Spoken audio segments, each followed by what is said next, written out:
Listen carefully. There are people who tried to destroy you without ever speaking your name aloud. They whispered it in the spirit. They passed your image where darkness gathers. They pointed at your destiny and said, "Stop this one." They did not confront you directly because confrontation was never the plan. The plan was interrupted, delay, confusion, isolation. But something happened that disrupted the entire strategy. When your photo was presented in the realm of opposition, there was silence, not debate, not negotiation. Silence. The devil looked, measured the cost, and refused to touch it.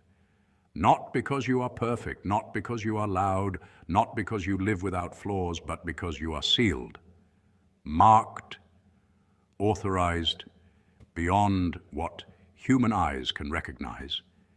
If you are watching this and you have felt isolated, misunderstood, separated, and strangely protected at the same time, this message is for you.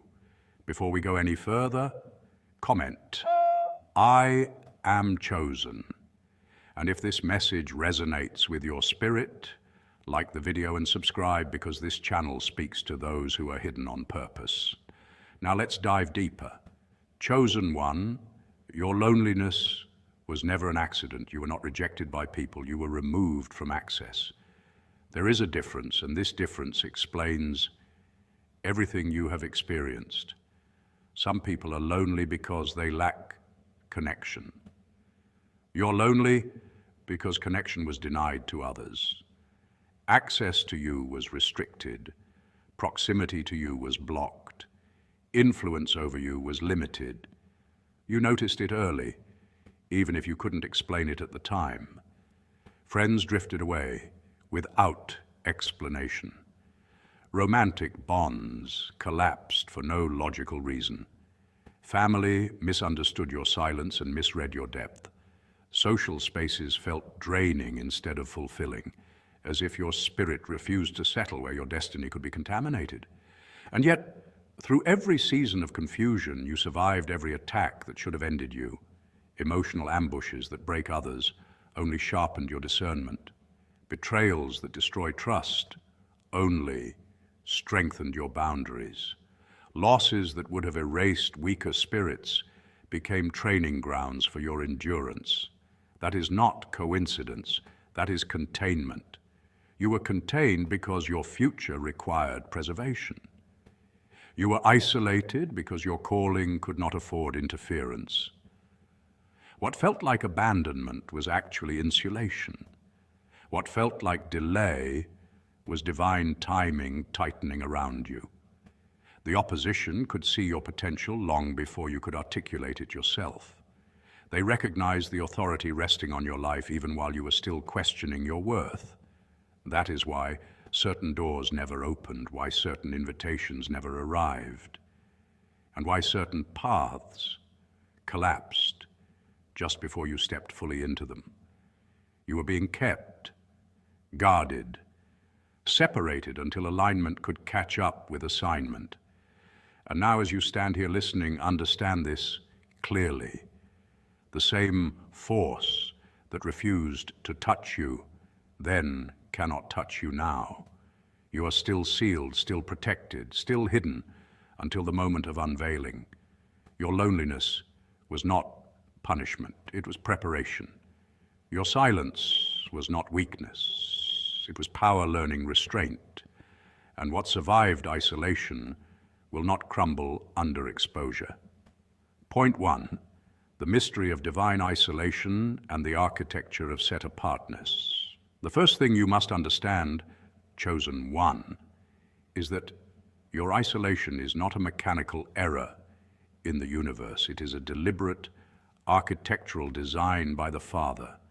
This season of silence was not triggered by chance, rejection, or social failure. It was initiated by divine intelligence. You have spent years asking, why me? And why am I always the one left out? But heaven has been waiting for you to realize a deeper truth. You cannot be set apart if you are still trying to fit in.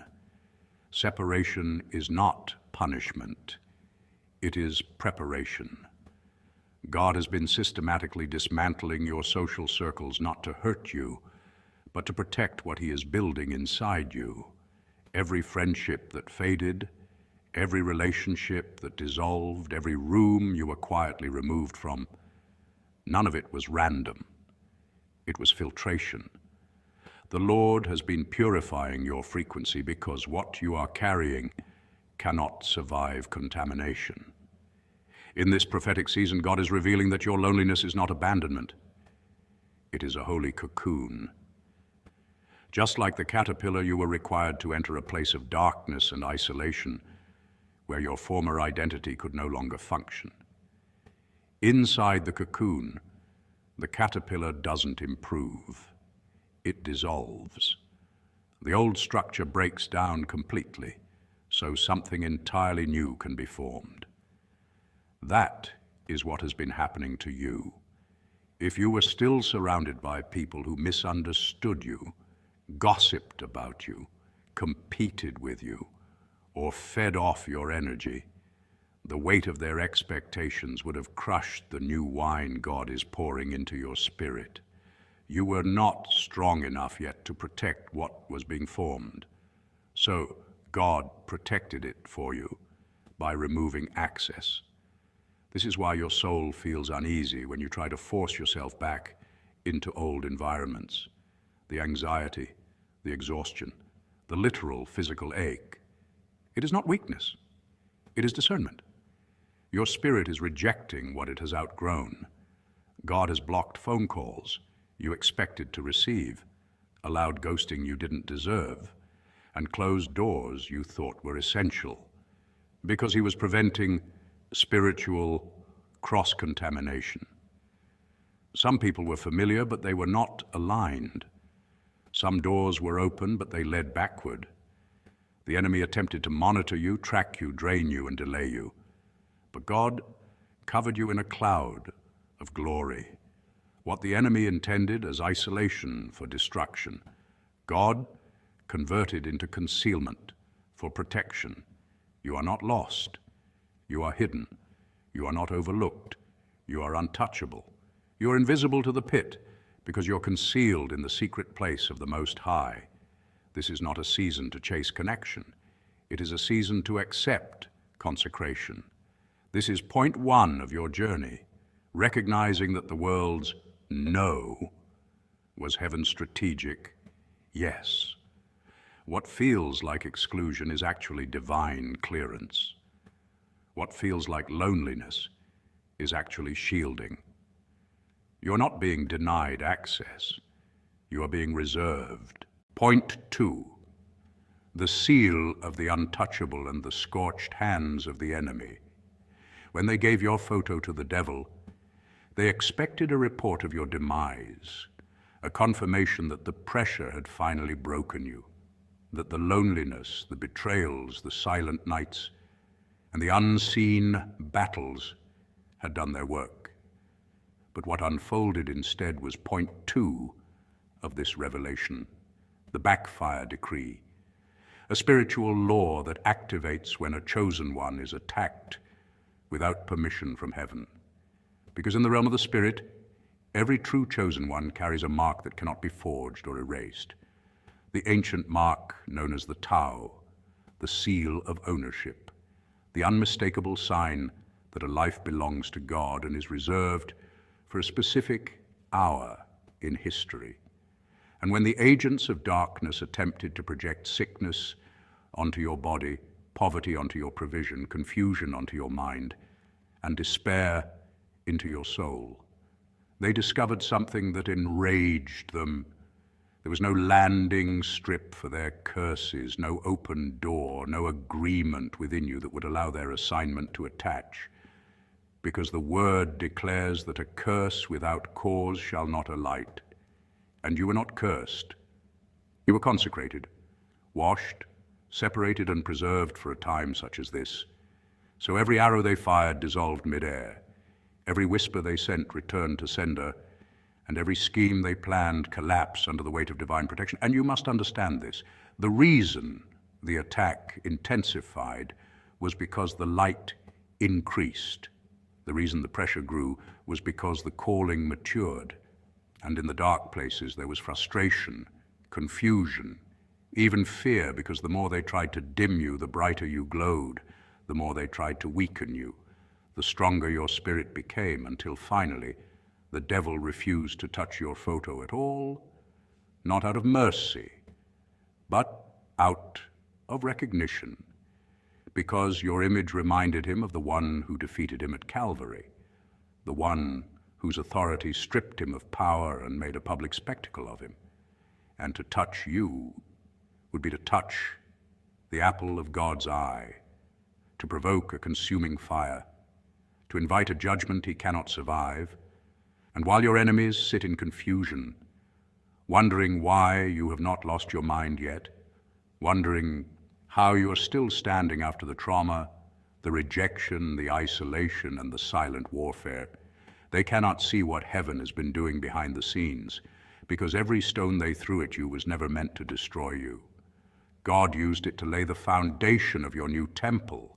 Every tear watered your discernment, every setback refined your authority, and now your image itself has become a no-fly zone in the spirit, a restricted territory, marked and monitored by heaven.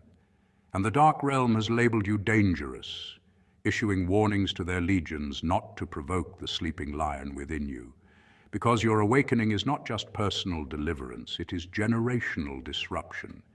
It is the end of cycles, the breaking of bloodline curses, and the collapse of systems that thrived on your silence. And they know that once you fully rise, their reign over your lineage is finished. Point 3 concerns the geography of your soul, the cave of Adullam, and this is not a poetic metaphor. It is a spiritual coordinate. Like David, you were not sent here by accident. You were guided here by precision. The cave of Adullam was a place of lack, a place of debt, and a place of distress, and that is exactly why you recognize it.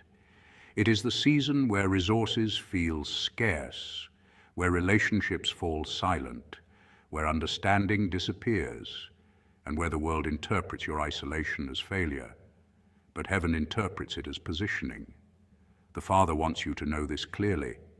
The cave is not your grave. It is your birthing suite. Nothing that enters a womb comes out the same way it went in. In the silence of your room, when the walls feel like they are closing in and the nights feel longer than the days, God is not absent. He is working at a depth that crowds would interrupt.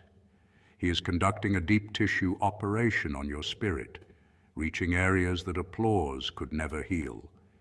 He is removing the people-pleasing ligaments that kept you tethered to validation, applause, approval, and borrowed identity.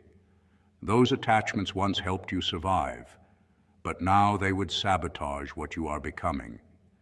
This is the season where you learn that the voice of God does not compete with the noise of the world. It overrides it. Mockery gets quieter, opinions lose weight, expectations fall off. You begin to recognize that loneliness is not rejection, it is refinement. This isolation is a divine filter. It is filtering out the voices of doubt that once lived rent-free in your mind. It is filtering out the echoes of your past, the failures that tried to define you, and even the ancestral patterns that followed your bloodline until they reached you and stopped. That is why conversations feel shallow now. That is why old environments feel foreign. That is why familiar faces no longer resonate. The reason you cannot find anyone who fully understands you right now is not because you are broken. It is because God does not want anyone else's fingerprints on your breakthrough. If too many hands touched it, you might credit the system, the mentor, the relationship, or the timing. But God is removing all ambiguity. He wants you to know beyond a shadow of a doubt that it was His hand and His hand alone that lifted you out of the miry clay. The cave is where weakness is not hidden but exchanged. You bring exhaustion.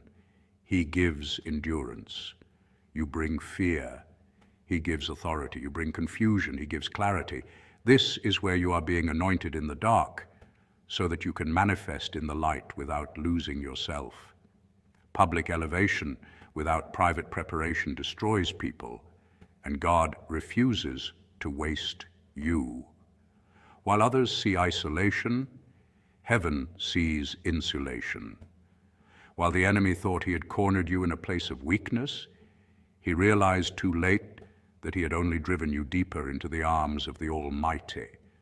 The cave was never meant to break you. It was designed to strip you of everything that was never meant to go with you to the throne. Point 4, the frequency of the chosen and the rejection of carnal noise. We must move to point 4, the science of your spiritual frequency, because this is where most people misunderstand what it truly means to be a chosen one. You are not chosen because you are louder, richer, more popular, or more visible. You are chosen because you carry a vibration of truth that cannot be imitated, negotiated with, or silenced. Truth has a frequency, and lies do too, but they cannot coexist in the same atmospheric space for long. When you walk into a room and people feel unsettled, inspired, irritated, exposed, or strangely drawn to you without knowing why, they are not responding to your appearance or your words. They are reacting to the unseen imprint you carry, the photo of your spirit. Your presence exposes what is hidden in others, and exposure is uncomfortable for those who survive on masks. This is why reactions toward you are extreme. People either feel safe around you or immediately defensive. There is rarely a neutral response. The enemy understands frequency better than humans do, which is why he refused to touch you. Your vibration does not match his system. Darkness operates on distortion, noise, urgency, fear, and emotional chaos. You operate on clarity, stillness, discernment, and inner authority. Darkness cannot occupy the same space as sustained light, just as static cannot overpower a clean signal. This is why attacks against you often fail before they begin. They lose momentum, they misfire, they turn back on the sender. Not because you are lucky, but because the frequency you carry destabilizes the infrastructure of darkness itself. This is also why you have been led into seasons of silence that others could not survive. Hours alone, days without explanation, moments where your life looks empty on the outside, yet deeply full on the inside. You may look at your bank account and feel the pressure, or carry emotional weight that no one else sees, yet underneath it all there is a calm that does not make sense. That calm is not avoidance, it is tuning. God is adjusting your internal receiver. He is training your nervous system to remain stable while the world shakes. Most people need noise to feel alive. You are learning to feel alive in stillness. This is because heaven does not shout, it transmits. Instructions from God do not compete with chaos. They arrive in quiet precision. This is why you are being taught to hear the sound of abundance before it manifests. Long before rain is visible, there is a sound that only the spiritually tuned can detect. You are learning to recognize it. Your loneliness is not rejection, it is insulation. The Holy Spirit has placed you in a soundproof booth, so external interference cannot distort the signal. If you were constantly plugged into gossip, comparison, social media envy, and emotional drama, your perception would be polluted. You would miss the subtle downloads that carry your next assignment, your idea, your ministry, your movement. What looks like isolation is actually incubation. While others are distracted, you are being calibrated.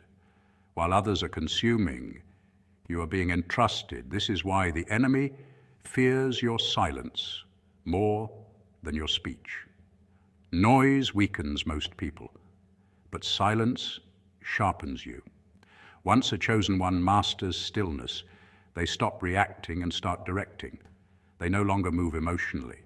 They move intentionally. At that point, they become dangerous to systems built on manipulation. A person who can sit alone without collapsing is a person who cannot be controlled. The enemy knows this. That is why he tried to rush you, distract you, overwhelm you, and discourage you from stillness. He failed. And now the frequency you carry is stabilizing. When you speak next, it will not be emotional. It will be authoritative. When you move next, it will not be desperate. It will be precise. And when you rise, it will not be loud at first, but it will be unstoppable. Point 5, the legal work being done in your isolation. What you called loneliness was never abandonment. It was litigation. While you questioned why your road was narrower, heaven was convening around your name. You are the cycle breaker of your family, the one chosen to interrupt patterns that have repeated for 10 generations. This is why your path has felt heavier than everyone else's, because you were not only carrying your own cross, you were carrying the accumulated weight of ancestral agreements that were never meant to survive your lifetime. Every setback, every season of being misunderstood, and every quiet night when no one checked on you was not evidence of rejection. It was evidence of separation. The courts of heaven have been in session on your behalf, and cases that predate your birth have been reopened. Clauses written in fear, scarcity, addiction, sickness, and shame have been examined line by line, and one by one they are being struck from the record. While you were learning how to breathe alone, every legal right the enemy once claimed over your health, your joy, and your finances was being revoked. This is why the devil refused to touch your photo, because what he saw were release papers, finalized and sealed, signed not in ink but in blood. He recognized the mark immediately. He knows when ownership has changed. He knows when a soul is no longer contestable property. The isolation was not punishment, it was protection. It was necessary to separate you from familiar spirits that have haunted your bloodline, voices that sound like family, but speak the language of limitation.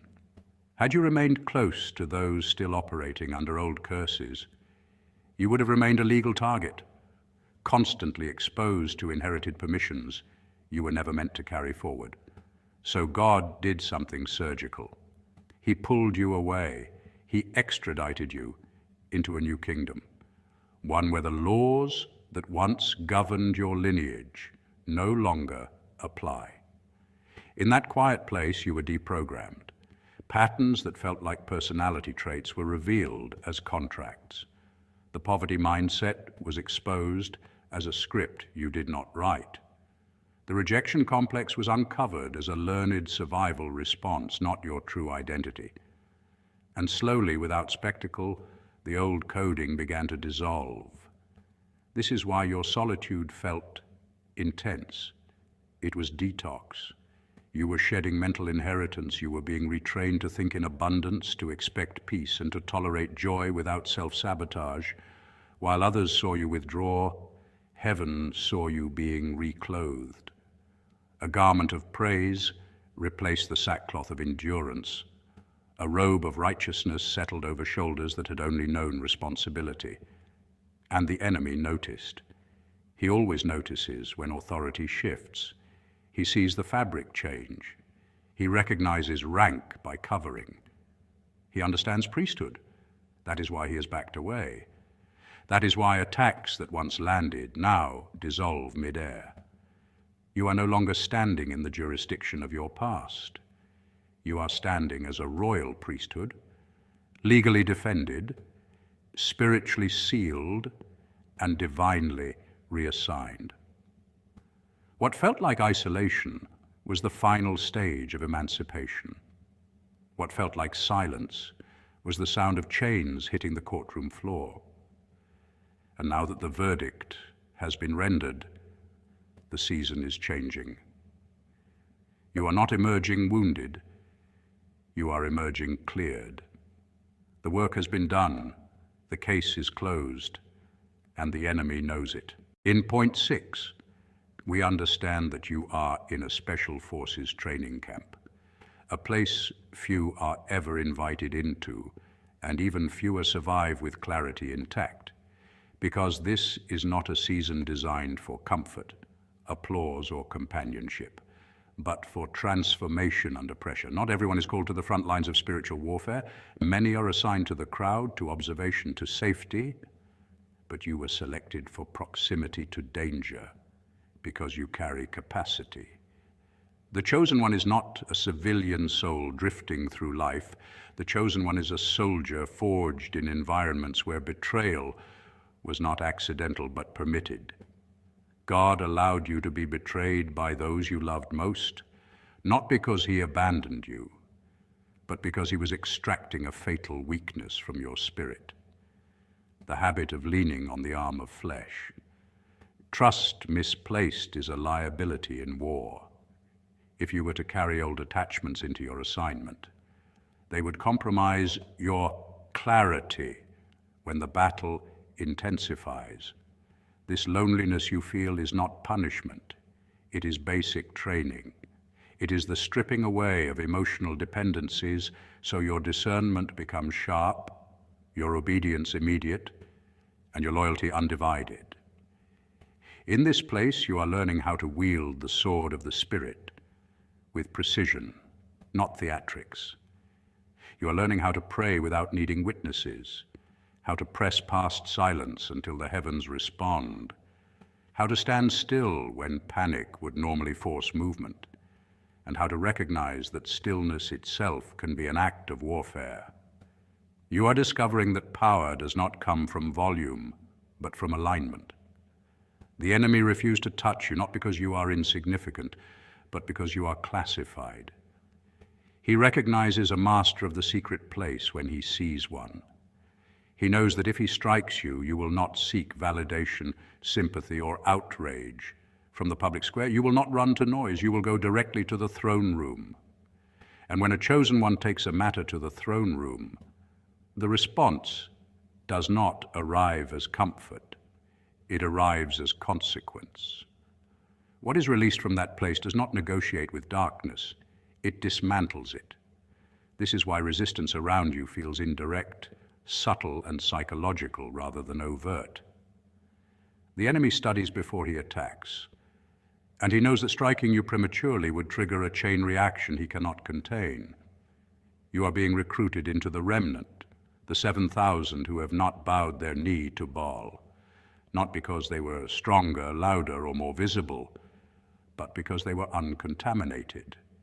They learned obedience in isolation before they were trusted with influence. Your current separation is not exclusion, it is a secret briefing. While others are distracted by surface-level battles, the captain of the host is giving you coordinates, timing, and authority in private. He is teaching you how to move without announcing yourself, how to hear instructions others miss, and how to carry weight without arrogance.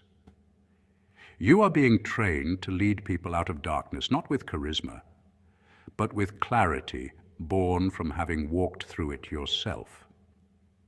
The reason this season feels heavy is because you are being entrusted with weight. The reason it feels silent is because strategies are being installed. When you emerge, you will not look like someone who escaped the wilderness. You will look like someone who mastered it.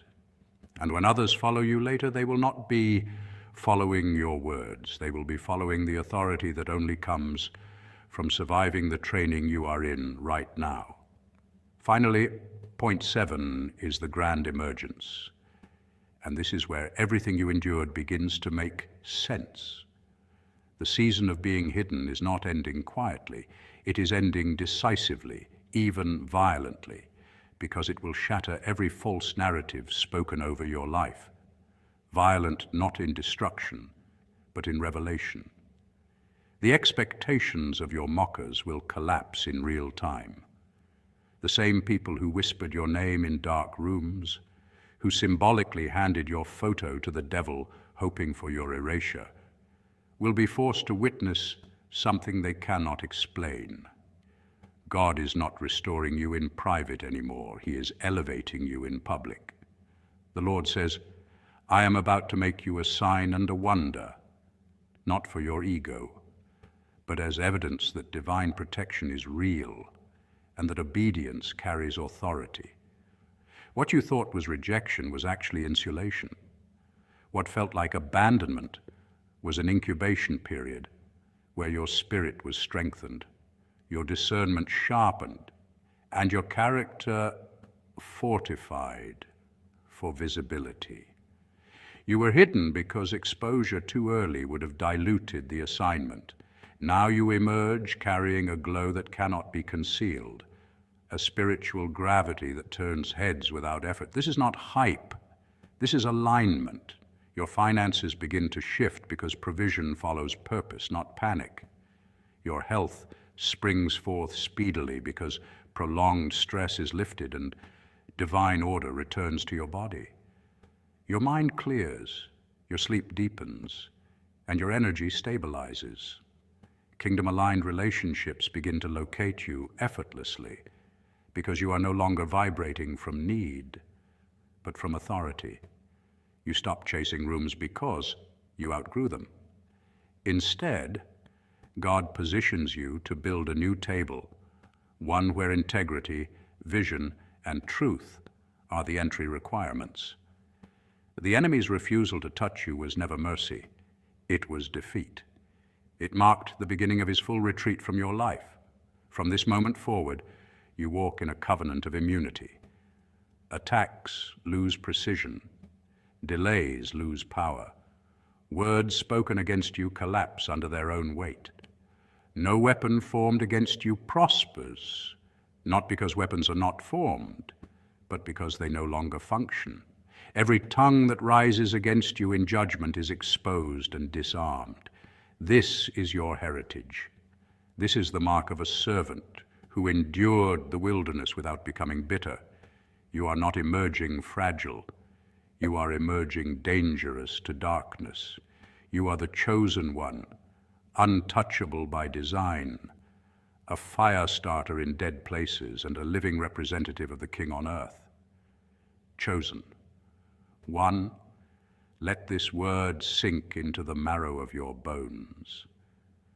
The loneliness was never a vacuum. It was a fullness of God's presence that the world could not comprehend. Your photo, your identity, your destiny, your name is etched in the palms of God's hands. The enemy tried to buy your soul, but the price was already paid by the Lamb, and the devil realized he was outmatched.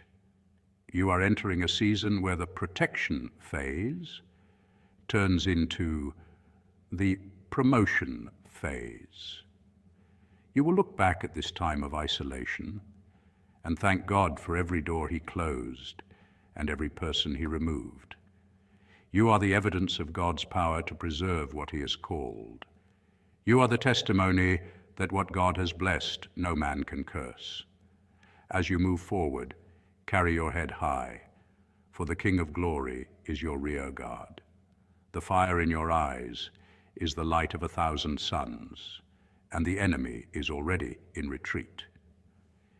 If you know in your spirit that this message was designed specifically for your current battle, if you feel the chains of rejection breaking and being replaced by the mantle of selection, then it is time to seal this prophecy with your voice. Let the digital world and the spiritual world hear your agreement. Do not hesitate, for your confession creates your reality. Scroll down right now, join the army of the set apart, and comment, I am chosen.